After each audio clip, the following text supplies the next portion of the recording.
Today I'm going to be cooking up a lemon and garlic chicken tray bake with seasonal roasted vegetables.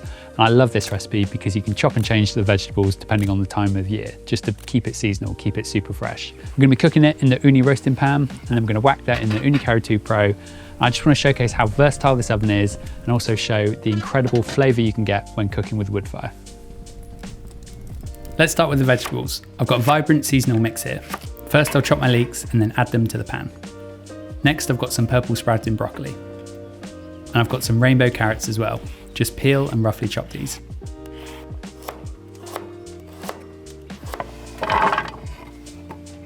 Finally, I'm adding some mixed tomatoes for a burst of colour and flavour.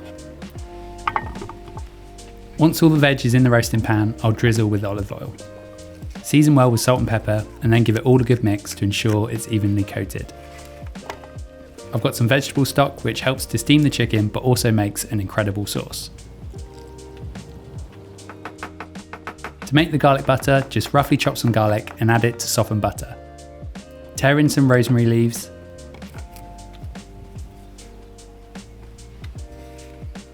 Then grate in some lemon zest.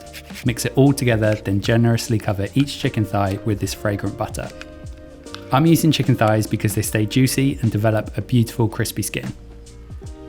This is where the roasting pan really excels. I'll place the grill rack above the veg and place the chicken thighs on top. This elevates the chicken, allowing it to crisp up while the veg cooks below. The intense heat and smokiness of the pizza oven creates an unbelievable flavour and caramelization, turning this simple dish into something truly stunning. Okay, so the chicken is in. The Karu 2 Pro is just wood fired with a bit of hardwood and lumpwood charcoal. That's burning about 250 degrees C, which is perfect for the chicken. It's going to take about half hour to cook, and every 5 to 10 minutes, I'm just going to take it out, turn it, baste it with a bit of the garlic butter. I can't wait to try it. It already smells amazing. So let's just get it cooking and we'll check back in a bit. You'll know it's done when the chicken skin is golden and crispy and the vegetables are caramelized and tender. Once cooked, place the vegetables into a serving bowl and top with the crispy chicken. Then spoon over the delicious sauce. So I'm just going to finish it with a little bit of parmesan. I'm serving it with some sourdough bread just to mop up all that incredible juice. For me, this is what cooking is all about. This dish is just super simple to make and it's perfect for sharing with family and friends. If you're going to give it a go, let me know in the comments, and for more recipes and inspiration, head on over to ooni.com.